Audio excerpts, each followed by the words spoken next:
Hello everyone, welcome to Desert Succulent. Today we're going to be featuring our Anacampseros. This is considered as a low-growing and beautifully colored na succulent, and it's really perfect for your indoor and for your outdoor gardens. It also comes with the common names of sunrose and sunrise succulent.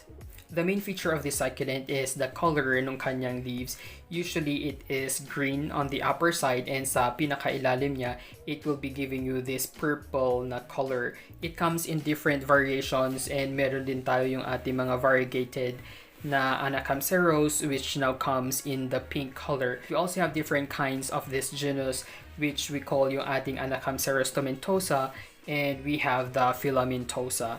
If it's your first time to take good care of this kind of succulent, you might wonder if normal ba talaga na magkaroon nga siya nitong parang fine white hairs dyan in between sa kanyang pinaka-leaves, and that's pretty normal. If you're gonna be compressing its leaves, you would feel na it's very soft to touch, para siyang rubber. Look at how it bounces back after I release my finger.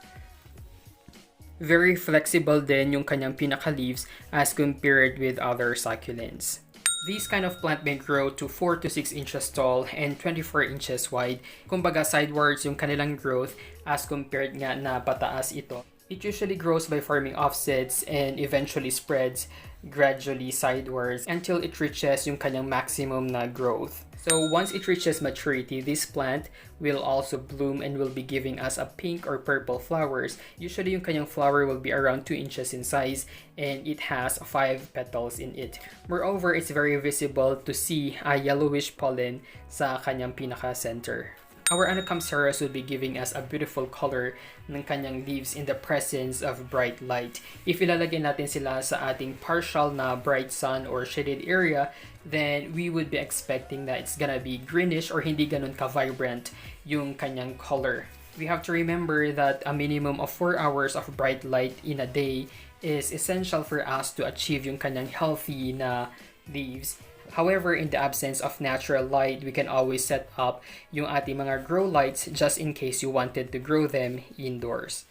Pero kailangan din natin i-consider na once we expose it to the full sun, mabilis mag-dry itong ating succulent na ito, and therefore watering is also very essential sa kanyang growth. Yung kanyang watering requirement is very typical with other succulents na we have to water it once completely nag-dry na nga yung kanyang pinaka-soil. But unlike with other succulents, our Anacampseros need to be watered more often as compared with the other succulents. Mapapansin niyo na some of its leaves are literally wrinkled. Ayan, nagkulubot na sila as an indication na kulang siya sa tubig. Nakalagay siya doon sa ating rain or shine na area, and even if na umuulan dito sa Baguio almost every day, still mapapansin ninyo na talagang kulang pa rin siya sa tubig. A well-hydrated leaf should look like this. You can't see any sign of wrinkling sa kanya as compared with the other leaves na nasa kanyang likuran. We also have this arrangement, and right in front of us is yung ating Anacampseros again. You would notice na yung ating Anacampseros is extremely dehydrated,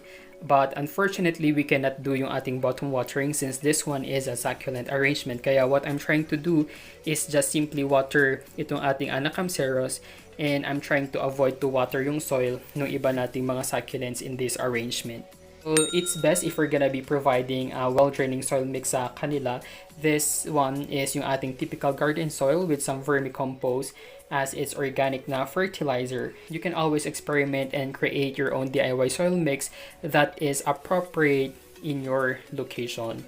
You can pot them in any container that you want. In my case, this one is just yung ating recycled or reused na take-out container, and you have to consider repotting yung kanyang pinaka-offsets only if you see that the plant is growing out of the pot. As of now kasi, madami pa talaga siyang space. Before, nung tinanim ko siya dito, parang it's just occupying itong pinakagitna na part, and these ones, itong mga ito, even these ones are just the offsets already, and still it will take siguro about 1 year before it can fully fill in itong ating buong container, and thus I will start propagating or removing yung kanyang offsets once na talagang hindi na sila kasya dito sa kanyang pinaka-pot.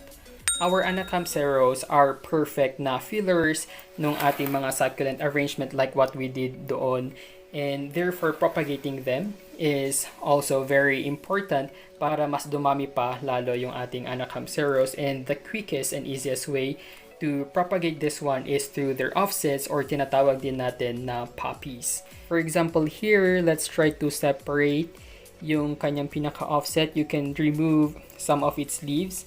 So it's the same thing with other succulents. You can just simply twist it from left to right until you can finally remove yung kanyang pinaka-leaf for us to see nga yung kanyang pinaka-stem.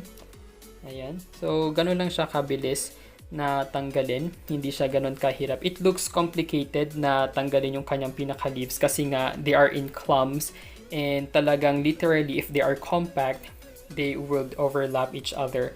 Now that we can finally see yung kanyang pinaka-stem, we can just simply cut it doon. Ayan.